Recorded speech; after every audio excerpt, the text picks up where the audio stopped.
एक ऐसे समय में जब दुनिया में खेमेबाजी और तनाव अपने चरम पर हैं, व्लादिमीर पुतिन का दिल्ली आना ये सिर्फ एक दौरा नहीं है, ये जियोपॉलिटिक्स की बिसात पर एक बहुत बड़ी चाल है। आज हम उन 5 बड़े सिग्नल्स को डिकोड करेंगे जो ये तय करेंगे कि आने वाले कल में दुनिया का पावर बैलेंस किधर झुकने वाला है। तो व्लादिमीर पुतिन भारत में है, लेकिन ये सिर्फ एक हेडलाइन नहीं है।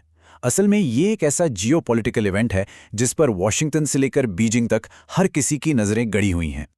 जरा सोचिए, एक तरफ रूस पर हजारों सैंक्शंस लगे हुए हैं और दूसरी तरफ भारत ने उनके लिए रेड कार्पेट बिछाया है।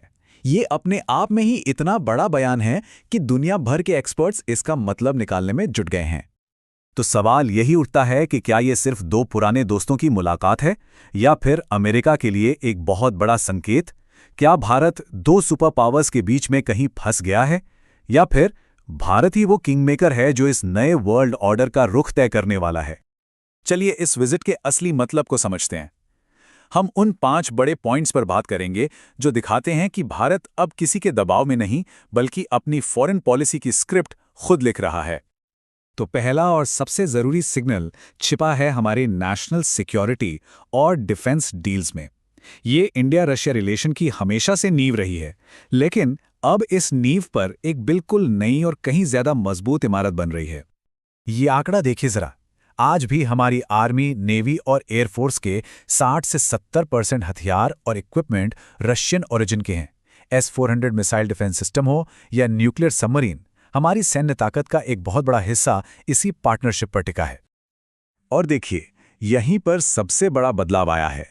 भारत अब सिर्फ एक बायर यानी खरीदार नहीं रहा, बल्कि एक पार्टनर यानी भागीदार बन रहा है। मतलब अब बात सिर्फ हथियार खरीदने की नहीं है, बल्कि मेक इन इंडिया के तहत अमेठी में AK-203 राइफल्स जैसे हथियार साथ मिलकर बनाने की है। ये सिर्फ एक ट्रेड डील नहीं, ये भारत को एक डिफेंस मैन्युफैक्चरिंग पावर बनाने का एक बड़ा कदम है।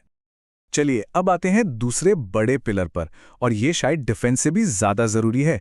ये है एनर्जी सिक्योरिटी। देखिए, एनर्जी किसी भी देश की इकोनॉमी का इंजन है, और इस इंजन को चलाए रखने के लिए रूस भारत का एक बहुत ही भरोसेमंद पार्टनर बनकर उभरा है।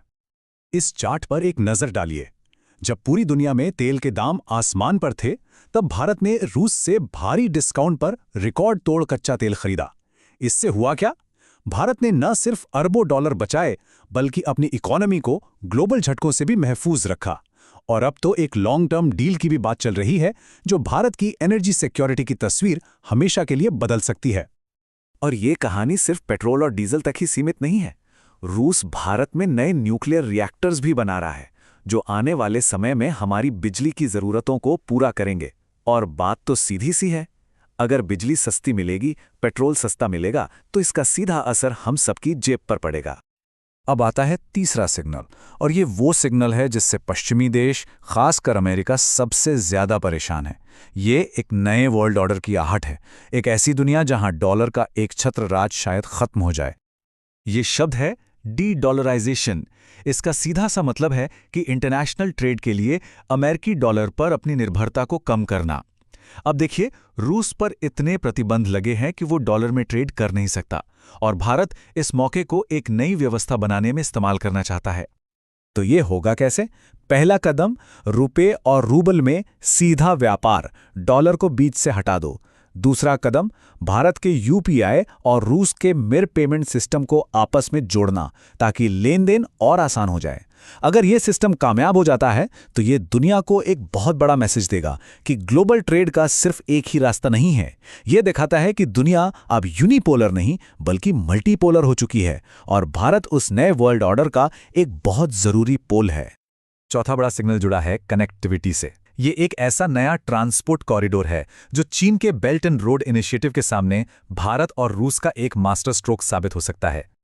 जरा इस टेबल को ध्यान से देखिए। आज भारत से रूस या यूरोप सामान भेजने में स्वेज कैनाल के रास्ते लगभग 40 दिन लग जाते हैं, लेकिन ये जो INST कॉरिडोर है, ये इस टाइम को घटाकर सिर्फ 25 दिन कर देगा। यानी कि सीधा सीधा 40% तेज, और खर्चा वो भी 30% कम। ये सिर्फ व्यापार ही नहीं बढ़ाएगा, बल्कि ईरान के चाबहार पोर्ट के जरिए सेंट्रल एशिया में भारत का दबदबा बढ़ाएगा और चीन को एक सीधी चुनौती देगा। और अब पांचवा और सबसे बड़ा टेकअवे, वो है भारत की स्ट्रेटेजिक ऑटोनॉमी, यानी अपनी विदेश नीति अपने हिसाब से चलाने की आज़ादी। तो इस एक दौरे से भारत ने दुनिया को क्या दिखाया? पहला, कि वो किसी गुट का हिस्सा नहीं है और अपने फैसले सिर्फ अपने नेशनल इंटरेस्ट को देखकर लेता है।